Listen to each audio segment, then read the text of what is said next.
Hi, I'm Bruce, and almost a year ago we began our homesteading journey. This week we get shown lazy beds by some of our neighbours, the old Irish way of planting potatoes. If you haven't already, subscribe to become part of our ever-growing community.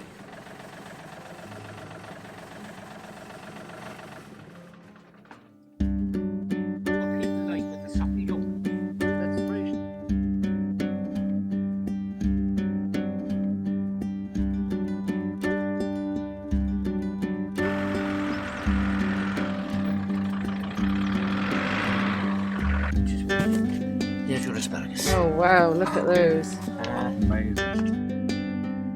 They like to have soil that holds moisture and drains. They don't do this time if it's very wet, they don't like it. They should So on for spud planting day today, and been taught the old Irish way of planting spuds, lazy bed potatoes. So got my learning head on. Feels a bit wrong watching these guys do a load of work and I'm just watching, but I'm sure I'll get stuck in a minute. So Tom is going to tell us what we're doing. You just tell me when to go. You go whenever you're ready. Okay. What we're doing is we're sowing what's termed lazy beds, or ridges. A method used in Ireland to grow potatoes since potatoes came into Ireland.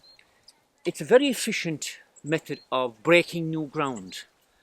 So you can see there that ground wasn't tilled last year, and there's a nice sod which we can turn over. So what we're doing is we're putting in farm manure, and we're putting in a lot of it because we thinking next year you can dig this over, maybe add a bit of seaweed during the winter, and you have a very good spot for vegetables. They go really well.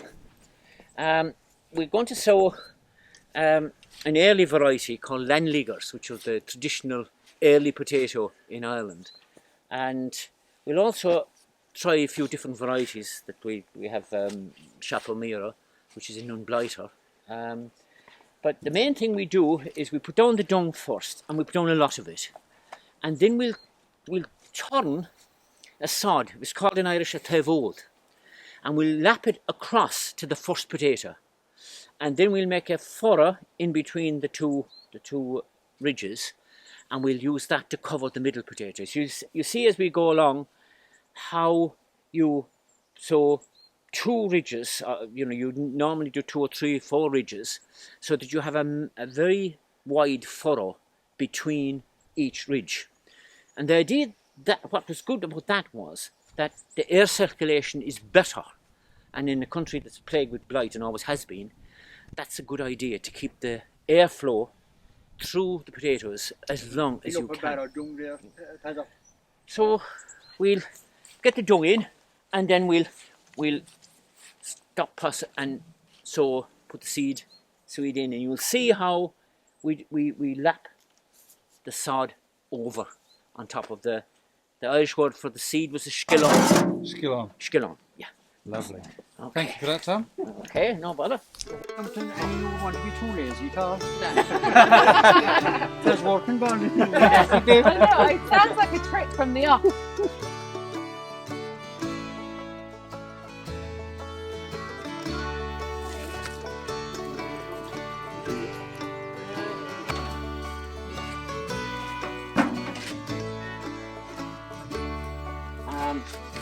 And about a foot, or maybe 10 inches to a foot. They say you could do 10 inches with earlies.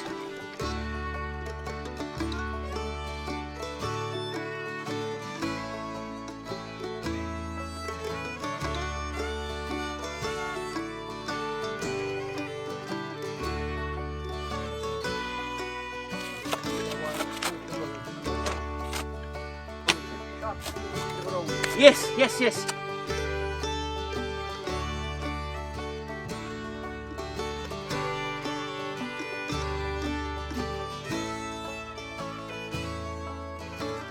I don't It's actually lovely up there. It is. There's green grass like in the corner. I don't think the old people would be happy with that bit. That's in it all. They tell us go home and eat it. That Rub it on. runners out of the place. You're not a disgrace. But I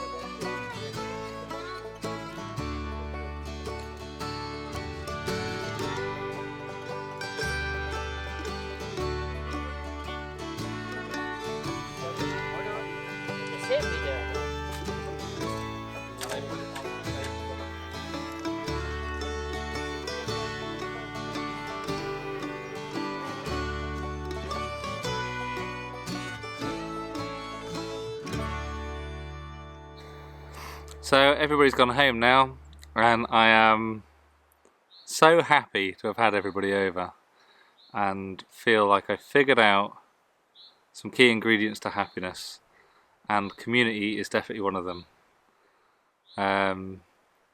Whenever I meet my neighbours, they just always put a big smile on my face. They're so helpful. Just got stuck in and just make me want to go and repay the favour. And I feel very lucky to have so much knowledge around me and so much help and support. So now I'm using some of the excavated topsoil to fill up this tyre that I'm sat on, and Annie is going to be planting out some parsnips and carrots. Parsnips and carrots. I know we're a little bit late to the party, but apparently if we don't get them in the ground this year, the seeds will be no good for next year. Maybe you can let me know in the comments what your experience has been growing parsnips and carrots, and help me on my journey of learning.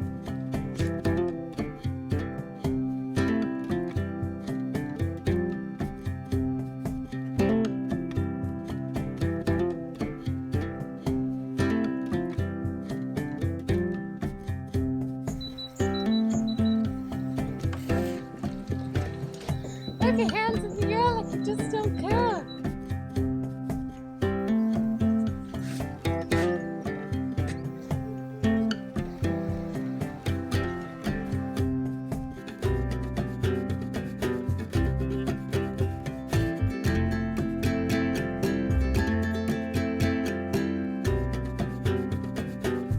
Where there is need, plant a seed. Plant it.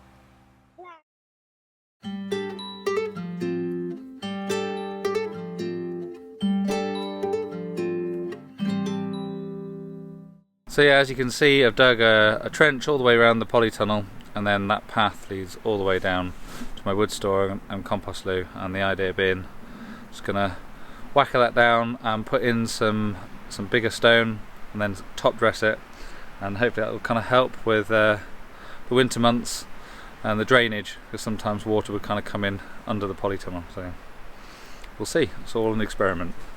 Any ideas, help, tips, leave them in the comments.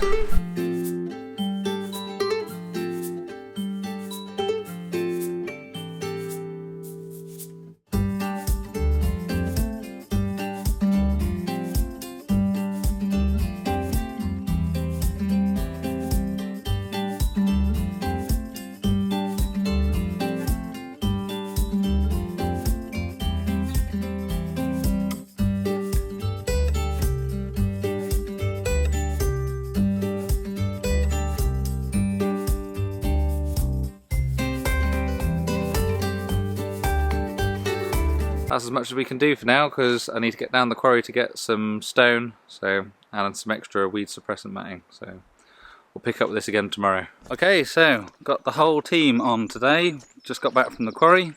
Have a trailer for the stone. That's it. Say hello, gang. What?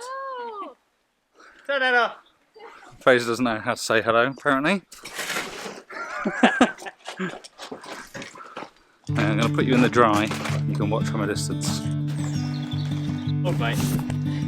Before I carry on any further, we're doing a small layer now then, yeah? Yeah, same thickness layer all the way around. Make us proud, Fraser. I will.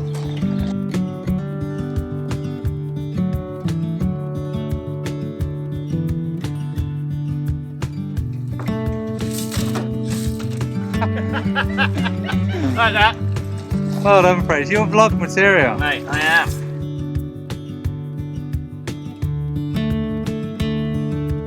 Oh, I missed that. You have to do that again.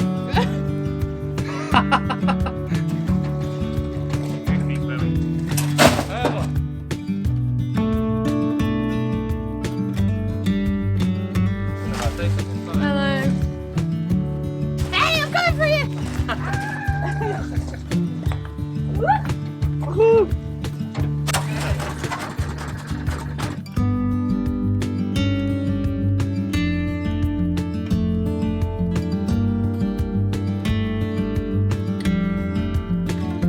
Okay, ran out of stone, so I've got to get off down the quarry and get a bit more. I reckon it's going to take another few ton. For those of you that have been following our polytunnel build, you'll know that we already fitted overhead irrigation, but since then we've had some input from you guys and some other more experienced gardeners, and they've recommended that we went with a drip line system. So that's exactly what we're going to be doing today, and well, I suppose there's nothing more to say. Better get on with it.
So that's as much as I can get done today. Need to go off to Screwfix and get a tap and some pegs just to space out the dripper lines a little bit more evenly, but it's a job well done. Okay, so that's it for this week. I hope you've enjoyed it as much as I did.